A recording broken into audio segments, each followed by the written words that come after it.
Welcome friends, welcome to Master CBSE. मैं हूं नितेश मुंदड़ा और आज हम देखने वाले हैं हमारा एक्सरसाइज का पार्ट 2 जो है करंट इलेक्ट्रिसिटी चैप्टर से रिलेटेड। ठीक है, तो देखते हैं। हमने 9 क्वेश्चन देख लिए थे, अब 10th क्वेश्चन हम शुरू करेंगे। देखते हैं क्या क्वेश्चन है हमारा। How many 176 ohms resistor in parallel are required to carry 5 ampere on 220 volt. ठीक है, how many parallel resistor are required. ध्यान दो कि आर जो है 176 ओम है,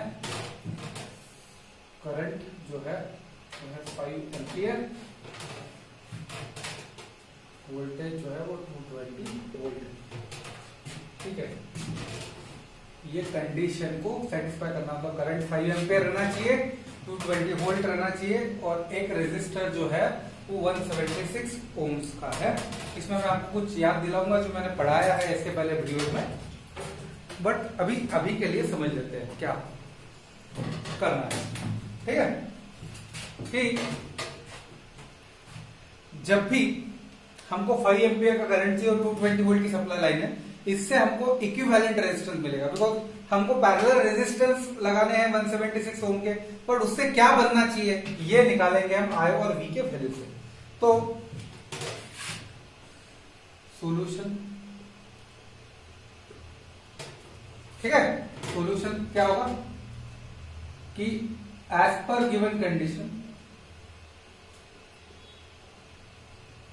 finding resultant resistance, finding resultant resistance by Ohm's law, V equal to IR, therefore R, ठीक है, अब R निकालना है तो R, therefore R equal to V upon I, ठीक है, therefore R equal to 220 by 5, 220 by 5, ये क्या आएगा 44 ओम्स। क्या आएगा 44 ohms.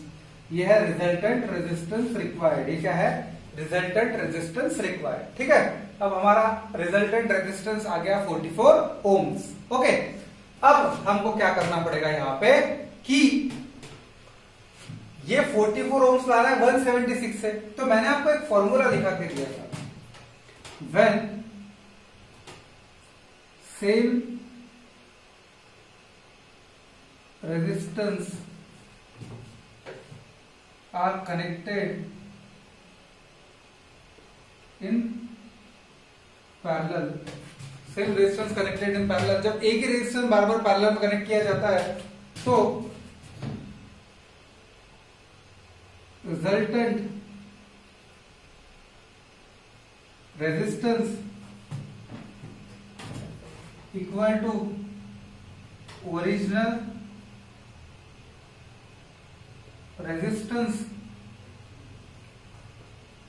Upon number of resistance connected in parallel. अब ये फॉर्मूला आया कहां से, ये मैं समझा देता हूं आपको अलग से। कि मान लो R एक रेजिस्टेंस था जिसको बार बार क्या किया है पैरेलल में लगाया है, तो क्या होगा 1/RR, मतलब रिजल्टेंट रेजिस्टेंस, और RP, रिजल्टेंट रेजिस्टेंस RP जो रहेगा वो क्या रहेगा 1/R plus 1/R plus 1/R, ऐसे आगे। अब ये सब R है तो R कॉमन निकल जाएगा और 1 प्लस 1 प्लस कितने होगा, अगर 10 रेजिस्टेंस 10 होगा तो इसलिए ये N हो जाएगा।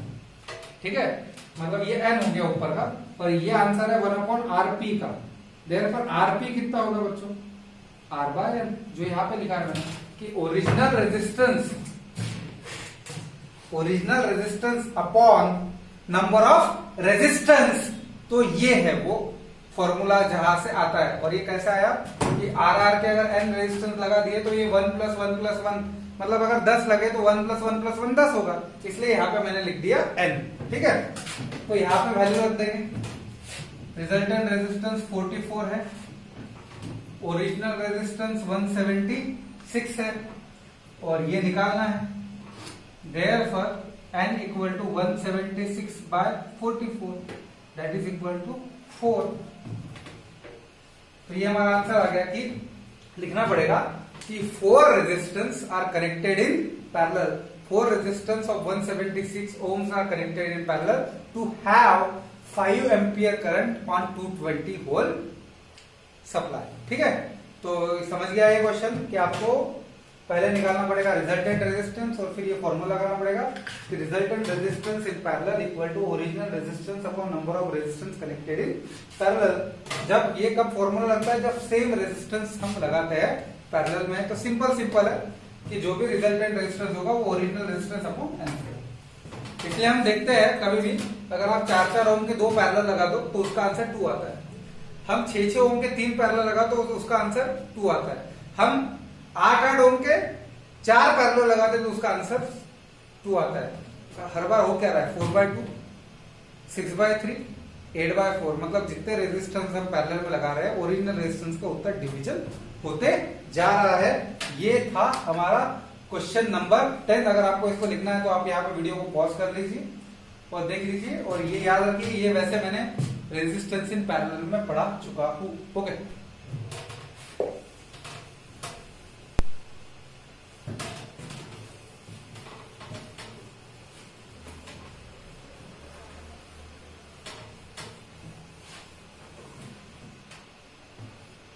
तो लेते हैं नेक्स्ट सवाल। तो question number how connect 3 resistance each, मतलब आपको 6 ओम के 3 रेजिस्टेंस है, एक बार आपको 9 बनाना है, एक बार 4 बनाना है। ठीक है, मतलब आपके पास देखो ये क्वेश्चन में आपको सोच देखनी है मेरी, मतलब मैं कैसे सोचता हूं आपको वैसे ही सोचना पड़ेगा। अगर ऐसा क्वेश्चन आया तो आपके पास 3 रेजिस्टेंस है 6 ओम्स के, आपको इसका एक बार 9 बनाना है और एक बार 4 बनाना है। देखो सोचना कैसे है, ठीक है। देखो अगर मुझे 9 बनाना है 6 से, तो सबसे पहला तो मैंने ये जान लिया कि मैं इसको कैसे बनाऊंगा कि भाई 6 पहले मैं लगा दूंगा, बिकॉज 6 9 से छोटा है। ठीक है, अब दूसरा क्या करूंगा, अब मेरे पास 2 6 के बचे हुए और मुझे और 3 चाहिए, बिकॉज सीरीज में लगाऊंगा तो क्या होगा 6 + 3 9 हो जाएगा। तो मुझे 2 6 के पड़े और मुझे 3 चाहिए, तो इससे मुझे याद आता है कि अगर मेरे को रेजिस्टेंस कम करना है तो मुझे पैरेलल में लगाना पड़ेगा। मुझे अगर रेजिस्टेंस कम करना है तो मुझे क्या लगाना पड़ेगा, पैरेलल में लगाना पड़ेगा। तो अब मैं कैसे सोचता हूं, ध्यान दो कि अब मुझे 6 का 3 चाहिए, तो 6/2 क्या होता है 3। इसका मतलब क्या है कि 2 रेजिस्टेंस अगर मैं 6 के पैरेलल लगा दूं तो मुझे 3 मिलने वाला, मतलब ये 6 ओम्स, ये 3 ओम्स, ये 6 ओम्स, ये 6 ओम्स, तो ये क्या हो जाएगा, ये हो जाएगा 6, ये हो जाएगा 3। ठीक है, तो टोटल क्या हो जाएगा 9। ये मैंने किसके लिए सोचा, 9 के लिए। अब मुझे 4 बनाना है, 4 बनाना है, तो 4 तो एक 6 से भी छोटा है, एक 6 से भी छोटा है। तो मैंने आपको एक चीज सिखाई थी कि कोई भी रेजिस्टेंस जब पैरेलल में लगाते हैं तो हम अगर 10 रेजिस्टेंस भी लगाते हैं तो वो 10 रेजिस्टेंस का सबसे छोटा जो रेजिस्टेंस होगा, पूरी जो रिजल्टेंट रेजिस्टेंस की वैल्यू आएगी वो छोटे से छोटे आएगी। इसका मतलब मेरा एक दिमाग पे चल गया कि मुझे ये केस में एक 6 तो क्या चाहिए, मुझे पैरेलल में चाहिए, 6 तो क्या चाहिए, पैरेलल में चाहिए। तो अब और मेरे पास क्या ऑप्शन है, दूसरा 6 लिया तो 3 आएगा, मुझे आंसर तो 4 चाहिए। तो मैं क्या करूंगा, एक 6 पैरेलल में और दूसरा 6 पैरेलल में, 2 6 पैरेलल में लगा के देखूंगा, मतलब ये हो गया 6 ओम्स, ये हो गया 6 ओम्स। अब क्या हो गया, इसको मैं अगर सॉल्व करूं सीरीज से तो इसका आंसर कुछ ऐसा आएगा, देखो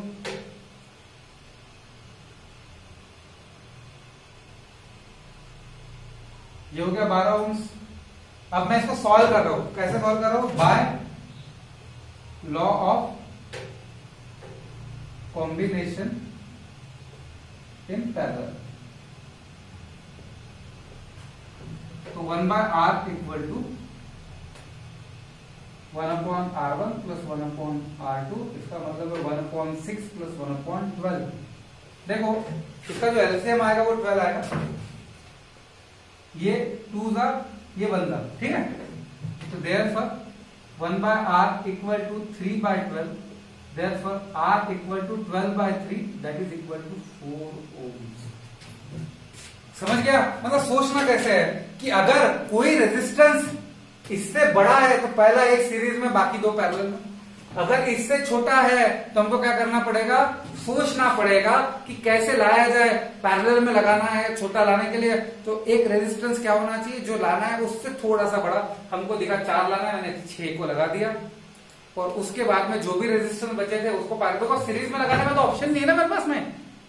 सीरीज में लगाऊंगा तो बढ़ जाएगा, 6 से ज्यादा हो जाएगा, इसलिए मैंने 6 तो पैरेलल में लगाया। तो मुझे पता है कि जो भी वैल्यू आने वाली है, अब इसमें 6 और ये 12 है इधर, तो 6 से कम ही आएगी, इसलिए मैंने एक 6 को क्या लगाया, पैरेलल में लगाया, और दूसरे 6 को और पैरेलल में डाल दिया। इससे 2 6 को सीरीज में और उसको ये 6 के साथ में पैरेलल में डाल दिया, और मैंने सॉल्व करके देख लिया, मेरा आंसर आ गया 4।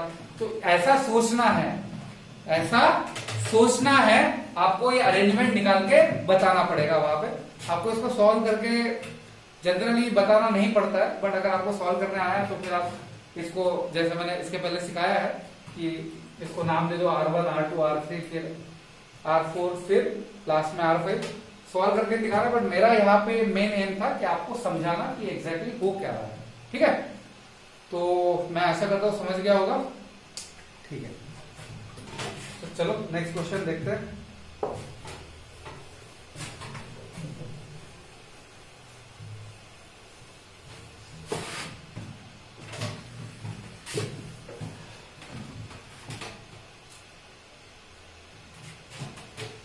Next question क्या है? Several electric bulb designed to use 220 volt supply rated to 10 watt. How many bulbs that be connected in parallel across the 220 volt supply line? अब देखिए पावर ऑफ वन बल्ब दिया है 10 watt, ठीक है। Power of bulb, power of B, उसके बाद में voltage दिया है 220 वोल्ट, करंट दिया है परमिसिबल दैट इज 5 एम्पियर, ठीक है। और कितने बल्ब लगेंगे ये देखना है, ठीक है। तो अब देखो एक इसमें तो ये छोटा सा लॉजिक है कि कितना पावर हम ले सकते हैं, जितना पावर अवेलेबल है। तो सबसे पहले जो 2 चीजें दी है उससे मैं क्या निकालूंगा, टोटल पावर अवेलेबल, बिकॉज कितना पावर मैं बल्ब को दे सकता हूं जितना मेरे पास अवेलेबल रहेगा। तो अब मैं निकालूंगा पहले total power available.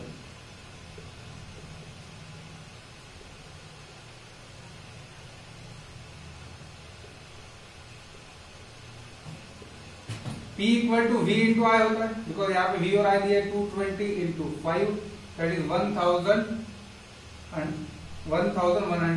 VAT, that is हो गया पावर, ठीक है। ये हो गया हमारा पावर अवेलेबल, ये क्या हो गया हमारा पावर अवेलेबल। और अब ये पावर को 10 वैट वाले बल्ब कितने लगेंगे, तो आप कैसे निकालेंगे, number of bulb connected in parallel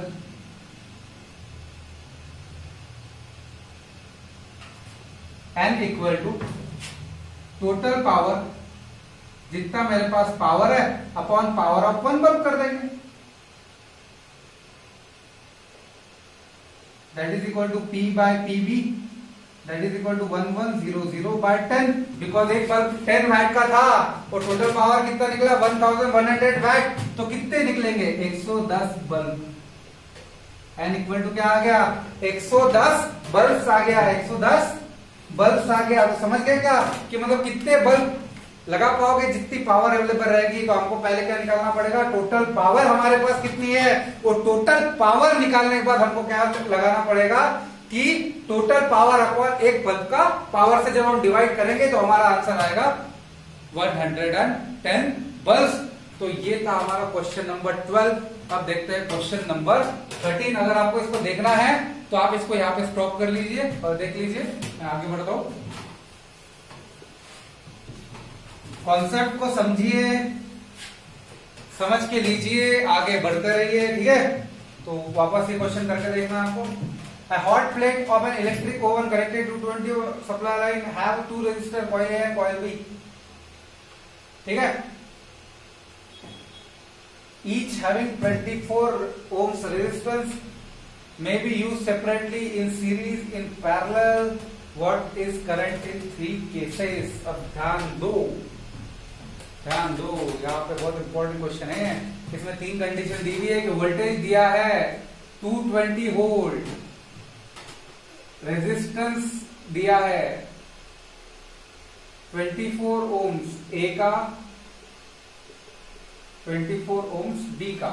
ठीक है, और हमको देखो मैं आपको मार्क करके बताता हूँ क्या क्या पूछा है। देखो ठीक है, तो 2 रेजिस्टर ए और बी है, तो ए का 24 बी का 24। हमको क्या पूछा है कि सेपरेटली, मतलब ए और बी को अलग अलग यूज किया, सीरीज में यूज किया और पैरेलल में यूज किया, तो करंट निकालना है। मतलब हमको क्या निकालना है, आई ए आई एस सीरीज और I P parallel to find. तो ये केस हर तीनों जगह पे ओम्स लॉ से सॉल्व होगा, तो हम एक एक कंडीशंस करते चलेंगे। ठीक है, तो सॉल्यूशन, फर्स्ट कंडीशन लेते हैं, यूज सेपरेटली। तो बाय ओम्स लॉ क्या होगा, V equal to I R. V है 220, I क्या, I निकालना है, और आर ए कितना है, दोनों 24 है, तो कोई भी एक ले लीजिए, जैसे आर ए लिख दिया मैंने, तो 24। देयरफॉर I इक्वल टू क्या हो जाएगा, 220/24 हो जाएगा, 220/24 हो जाएगा। इसको कॉल करेंगे 110, ये हो गया 12, मतलब ये हो गया 110/12। अब 12 का अगर आपको टेबल आता होगा तो आपको पता होगा कि ये होगा 9.108, 9 का होता है 12 का। आप बचा 20, मतलब 1 बचा, 80 मतलब आएगा 76। समझ रहा है ना कि 80 बचेगा तो 72, दैट इज इक्वल टू 6।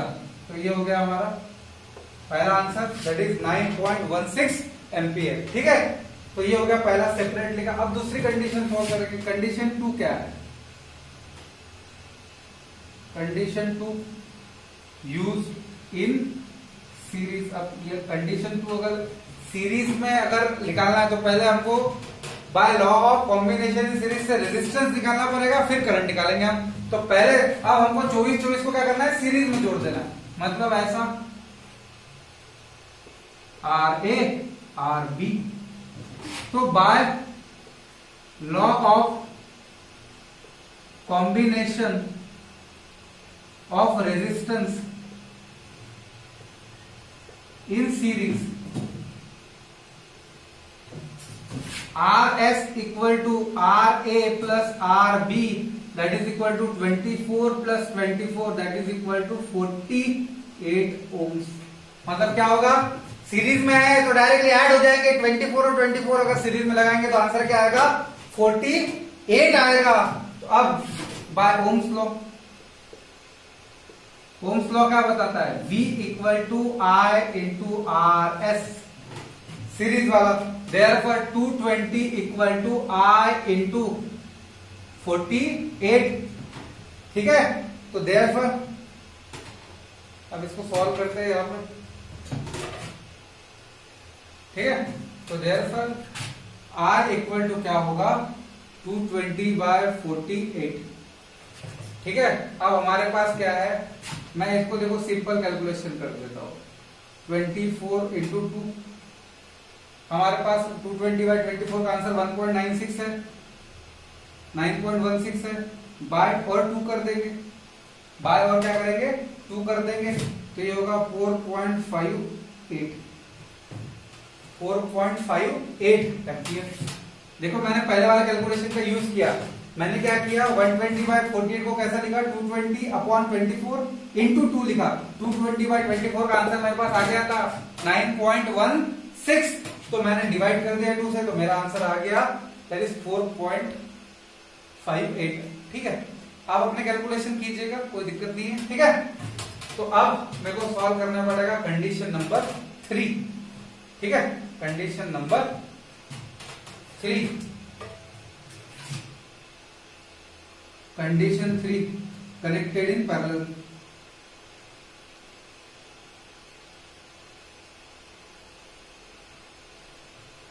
तो कुछ ऐसे कनेक्ट करेंगे,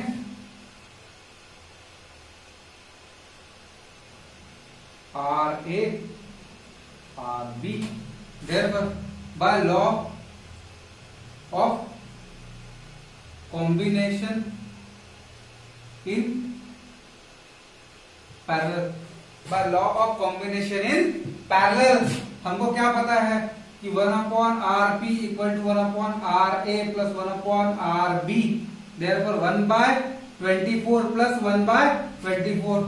तो इसका आंसर मैंने क्या बोला था कि अगर 24 के दो पैरेलल में रखते हैं तो हमारा आंसर क्या आएगा 24/2 that is equal to 12 ohms, that is equal to 12 ohms। तो फिर से हम इसको सॉल्व करेंगे।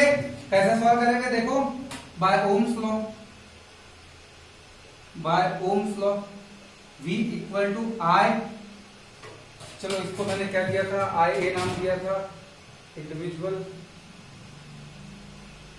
इसको IS नाम दिया था, चलो इसको नाम दे देते हैं IS। ठीक है, और इसको मैं नाम देता हूं IP into RP, therefore IP equal to 220 by RP कितना है 12, RP कितना है 12। अब फिर से मैं क्या कर रहा हूँ, इंटेलिजेंट तरीका यूज कर रहा हूँ। मैं क्या करूंगा 220 या डायरेक्ट डिवाइड कर लेते हैं, कोई दिक्कत नहीं ऐसे केसेस में। तो क्या करता है 12 से डिवाइड 1, ठीक है, बचा 10, 100 के पहले आएगा 96 जो होगा 8 ज़ा 0.40 जो होगा 36 दैट इज 3 ज़ा राइट 40 18.33 एम्पियर। तो ये हो गया IP। तो हमारे पास 3 आंसर आ गए। IP जब पैरेलल में है, IS जब सीरीज में है, और ये जब सेपरेट है। तो इसका मतलब क्या है कि सीरीज में लेते हैं तो करंट कम होता है, पैरेलल में रहते हैं तो करंट बढ़ता है। हर क्वेश्चन से हमको सीखते चलना है, हर क्वेश्चन से हमको क्या करना है, सीखते चलना है कि यहाँ पे क्या हो रहा है कि करंट जब सीरीज में लेंगे तो हमेशा क्या होगा, घटेगा, और जब भी पैरेलल रहेंगे तो क्या होगा, बढ़ेगा। इससे हमको ऑब्जेक्टिव टाइप क्वेश्चंस में क्या हो सकती है, हेल्प हो सकती है। तो ये था हमारा सवाल क्वेश्चन नंबर 13। अब आगे बढ़ते हैं क्वेश्चन नंबर 14 के लिए। ठीक है, तो समझ गया होगा, मैंने एक बार इंडिविजुअल लिया मतलब 24 लिया, एक बार सीरीज में लिया तो 48 हुआ, और एक बार 12 हो गया पैरेलल में लेने की वजह से, और बाद में हर जगह पे मैंने क्या लगाया है, ओम्स लॉ ही लगाया है। ये था इसका क्वेश्चन नंबर 13। तो आगे बढ़े।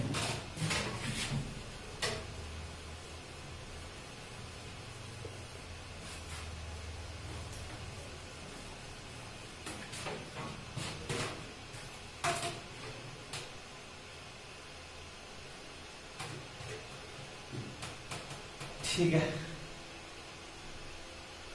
Question number 14, compare the power utilised by 2 ohm resistors each in the following circuit. अब ध्यान दीजिए, एक एक को सॉल्व करेंगे। पावर निकालना है 2 ओम रेजिस्टेंस के अगेंस्ट। तो पहला केस क्या है, 6 volt battery in series with 1 and 2 ohms। R1 क्या है 1 ohm, R2 क्या है 2 ohm। R1 क्या है 1 ohm, R2 क्या है 2 ohm। एक को इधर सॉल्व करेंगे और दूसरा केस भी लिख लेते हैं एक साथ में ही। दूसरा केस है 4 वोल्ट बैटरी है,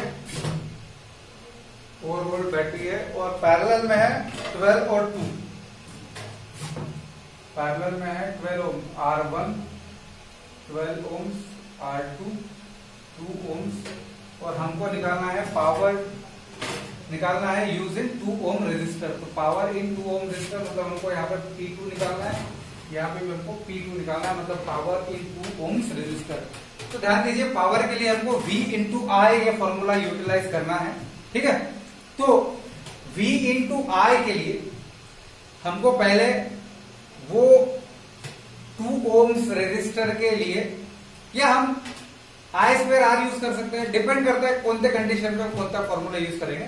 तो पहले मैं क्या करता हूं, ये इसको सर्किट डायग्राम में निकाल देता हूं।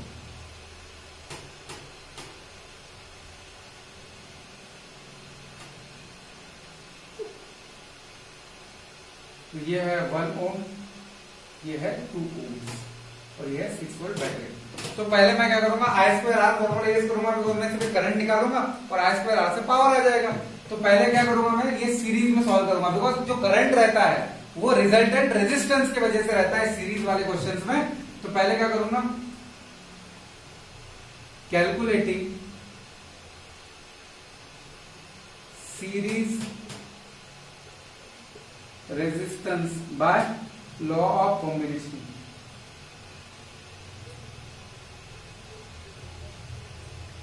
ठीक है, लॉ ऑफ कॉम्बिनेशन से सीरीज रेजिस्टेंस निकालना है। तो देखते हैं क्या हुआ है कि R S equal to R1 plus R2 that is equal to 1 plus 2 that is equal to 3 ohms. तो देयरफॉर बाय ओम्स लॉ अब हम करंट निकालेंगे। ओम्स लॉ तो V इक्वल टू क्या हो गया, आई आर, 6 आई निकालना है, R3 है, देयरफॉर आई क्या आएगा, दैट इज 2 एम्पियर। अब देखो मेरे को पावर निकालना था, मेरे पास करंट आ गया और मेरे पास फॉर्मूला है आई स्क्वायर आर, मेरे पास आर पहले से है, आर पहले से है। बिकॉज मेरे को V अगर निकालना पड़ता तो पहले मेरे को आई ही निकालना पड़ता, तो जो मैं पहले निकाल सकता था ओम्स लॉ से सीरीज में लेके मैंने आई निकाल लिया। और अब डायरेक्ट मैं फॉर्मूला लगाऊंगा, power utilised by 2 ohms equal to I square R that is equal to 2 का square into 2 that is equal to 8 watt। तो ये हो गया पहले का आंसर, जब 2 ohms और 1 ohms क्या था, सीरीज में था। और अब हम करने जा रहे हैं जब वो पैरेलल में है। तो देखो पैरेलल की डायग्राम निकाल लेते हैं कि पहले क्या है भाई, दो पैरेलल में है, ये है R1 that is equal to 12 ohms, ये है R2 that is equal to 2 ohms। ठीक है, पैरेलल में किसके कौन से बैटरी से है, 4 वोल्ट के बैटरी से है। ठीक है, करंट मैंने बता दिया। ठीक है, तो अब देखो जब कोई चीज पैरेलल में होती है, जब कोई चीज पैरेलल में होती है तो हमको V तो दोनों का सेम रहेगा। मेरे पास पावर का फॉर्मूला क्या है, V स्क्वायर बाय R भी तो है। जब मुझे V पता है, R पता है, तो मुझे इसके जैसा पहले I निकालना पड़ेगा क्या, नहीं। यहाँ पे मैं V स्क्वायर बाय R क्यों यूज नहीं कर सकता, बिकॉज 2 ओम्स के अगेंस्ट मेरे को वोल्टेज पता नहीं है, इसलिए पहले मैंने सीरीज में लिया, फिर मैंने करंट निकाला, फिर I स्क्वायर R यूज किया। बट यहाँ पे पैरेलल में होने की वजह से मुझे V भी पता है और R भी पता है, तो मैं डायरेक्ट निकालूंगा इन गिवन सर्किट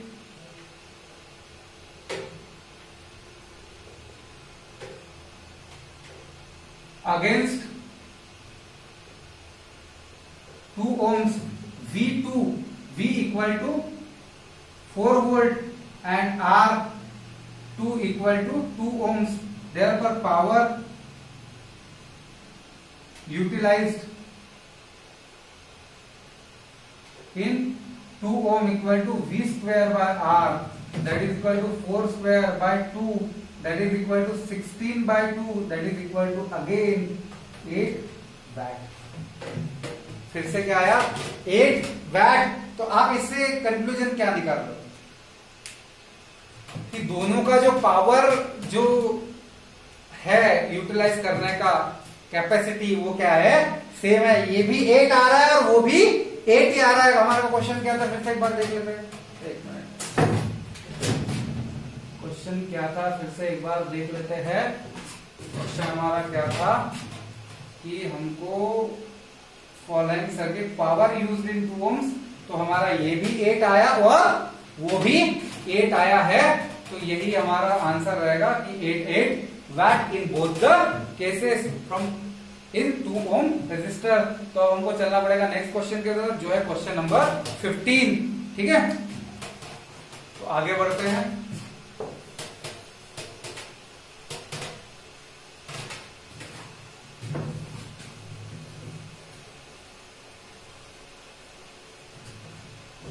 आगे बढ़ते हैं क्वेश्चन नंबर 15 के लिए, तो देखते हैं। two lamp 100 watt 220 volt and 60 watt 260 watt 220 volt are connected in parallel to electric main supply. What is the current drawn from the line supply at 220 volt? अब क्या है हमारा P1 100 watt, V1 V 220 watt, P2 60 watt. ठीक है, तो current कितना आएगा? देखो एक बल्ब यहाँ पे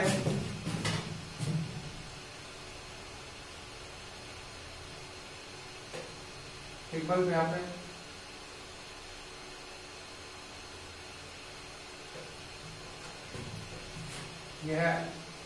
यह बल्ब 1, यह बल्ब 2, इससे जाएगा करंट I1, इससे जाएगा करंट I2 और जो टोटल करंट लेगा वो रहेगा मतलब आपको क्या करना है, पहले I1 निकालना पड़ेगा, फिर I2 निकालना पड़ेगा और फिर आपको I मिलेगा I1 प्लस I2। तो ऐसे केसेस में हम क्या करेंगे, पहले solution calculating current through each bulb by formula power equal to क्या है, V इंटू आई है। Therefore for bulb 1 P1 equal to V1 V into I1, therefore that is 100 equal to 220 into I1, therefore I1 equal to 100 by 220। क्या होगा, 100 by 220। मैं इसको ऐसे ही रख देता हूं, मेरे को आगे इसको फ्रैक्शन में ही यूज करना है, इसलिए ऐड ही करना है ना। तो for bulb 2 similarly P2 equal to V into I2, therefore I2 equal to 60 by total current drawn from main supply. Total current drawn from main supply, total current drawn from main supply क्या होगा कि I equal to I1 plus I2, therefore 100 by 220 plus 60 by 220 equal to, देखो 220 common आएगा, दोनों का common है इसलिए मैंने इसको फ्रैक्शन में रखा था, और क्या होगा 160 because 100 plus 60 160, therefore I equal to, इसको 0 0 कट गया, ये होगा 11, ये होगा 8 बाय 11। अब इसको सॉल्व करते हैं, 0.80 मतलब 77 7 था 30 मतलब 22 2 था, ये हो गया हमारा answer, that is I equal to 0.72 ampere.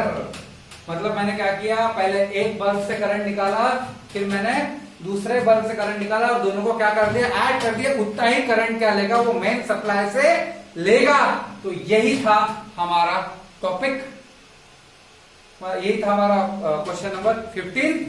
तो ये क्वेश्चन में हमने क्या किया है, एक बल्ब से फिर पहले करंट निकाला, दूसरे बल्ब से दूसरा करंट निकाला और दोनों करंट को ऐड करके हमने हमारा निकाला फाइनल आंसर। तो था ये क्वेश्चन नंबर 15। अब देखते हैं क्वेश्चन नंबर 16। ओके,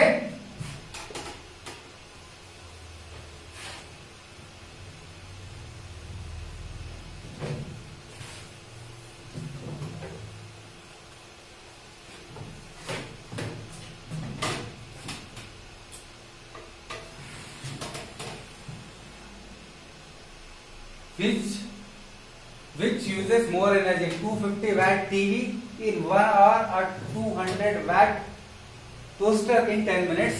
तो हमको निकालना है, देखो हमको क्या दिया है, पावर और टाइम दिया है, P1 दिया हमको 250 watt, T1 हमको दिया कितना 1 hour P2 हमको दिया 1200 वैट और हमको T2 दिया that is equal to 10 minutes. ठीक है, तो ऐसे क्वेश्चन में हमको क्या करना है, कौन एनर्जी ज्यादा कंज्यूम कर रहा है तो लिखना है solution calculating energy utilization in both cases case 1 energy equal to. अब पहले ध्यान दो, पहले हमको सबसे पहले क्या करना है, इसके यूनिट्स चेंज करना है। 2500 वैट मतलब होता है 250 बाय 1000 किलोवाट, जिसका मतलब होगा 0.25 किलोवाट। एक आर का मतलब ये आर में रन देते, ठीक है, बिकॉज किलोवाट आर यूनिट है ना, कमर्शियल यूनिट। हम कमर्शियल यूनिट जिसका ज्यादा आएगा उसने एनर्जी ज्यादा कंज्यूम किया। मैं इसको क्या कर लेता हूँ सिमिलरली 1.2 किलोवाट 1000 से डिवाइड करने के बाद में, और 10 मिनट्स को देखो 10 बाय 60 करना पड़ेगा। आर में कन्वर्ट करने के लिए 100 से नहीं डिवाइड करना है, आर में कन्वर्ट करने के लिए मिनट्स को कैसे डिवाइड करना है 60 से, तो ये क्या हो जाएगा 1/6 आर। ठीक है, तो अब बोथ केस में energy number 1 power into time, therefore E1 equal to 0.25 into 1 that is 0.25 kilowatt hour. तो ये होगा energy 1 case 2, E2 equal to P2 into T2। P2 क्या होगा 1.2 किलोवाट इंटू 1/6, तो ये क्या हो गया 1 ये हो गया 0.2, तो 0.2 किलोवाट आर, ये हो गया E2।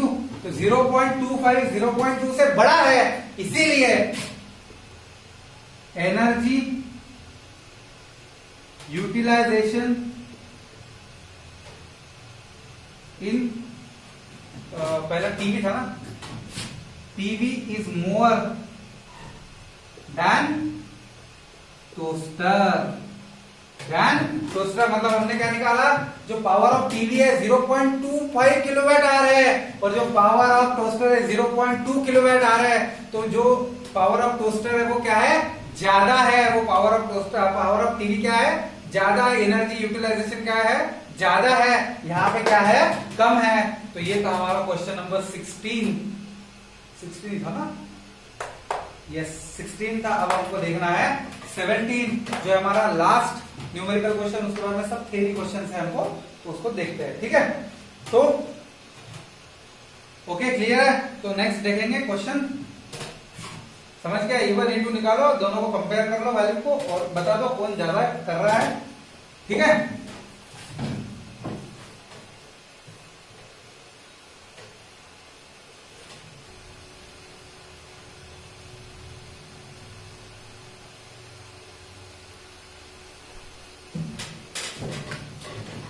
तो अब देखते हैं क्वेश्चन नंबर 18 क्या है।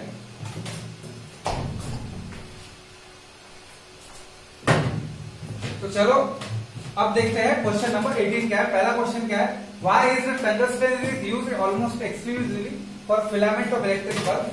तो पहला एक आंसर हम क्या लिखेंगे, पहला पॉइंट कि मैं देखो शॉर्ट में लिख के दे रहा हूं, आपको एक्सप्लेन करना है इसको कि higher resistivity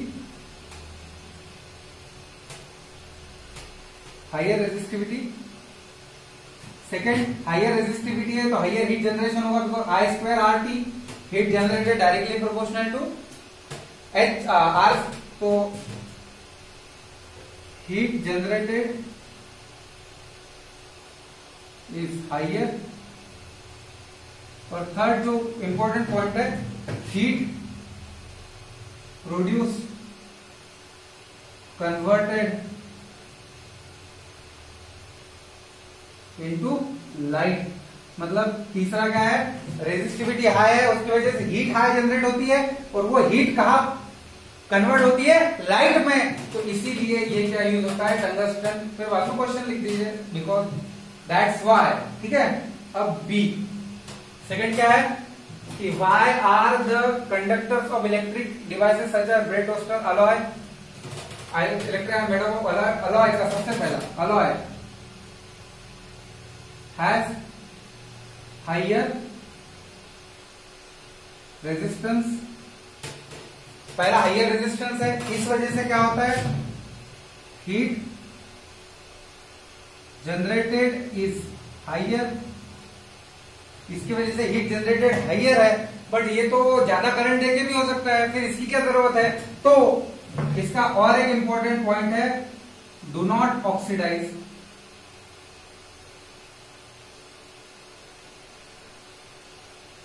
eight higher temperature, मतलब इसके जो रॉड है वो ऑक्सीडाइज नहीं होते हायर टेम्परेचर पे। मतलब एक बार अगर कोई चीज ऑक्सीडाइज हो गई तो उसका आप यूज वैसे नहीं कर पाओगे, ठीक है। वो क्या करेगा, आपका जो फूड है उसको क्या करेगा, रैंसिड कर देगा। इसीलिए अलॉय का यूज करते हैं कि ये ऑक्सीडाइज नहीं होता, ठीक है, बिकॉज ऑक्सीडेशन से फूड खराब होता है, तो इसलिए अलॉय का यूज करते हैं। See why is the series arrangement is not use in domestic circuit. पहला कि डोमेस्टिक सर्किट में no individual button for appliance, मतलब कोई भी अप्लायंस यूज जो करते हैं उसके लिए हमारे पास इंडिविजुअल बटन नहीं रहता। इफ वन अप्लायंस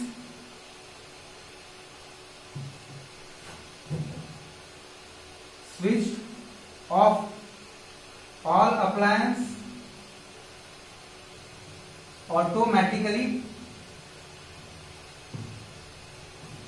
क्या हो जाएंगे, ऑफ हो जाएंगे, ऑटोमेटिकली ऑफ हो जाएंगे, ठीक है। और थर्ड पॉइंट कि इससे क्या होता है, वोल्टेज डिस्ट्रीब्यूट होता है। वोल्टेज क्या होता है, डिस्ट्रीब्यूट होता है, जो नहीं चाहिए, रेटेड वोल्टेज कांट गिवन।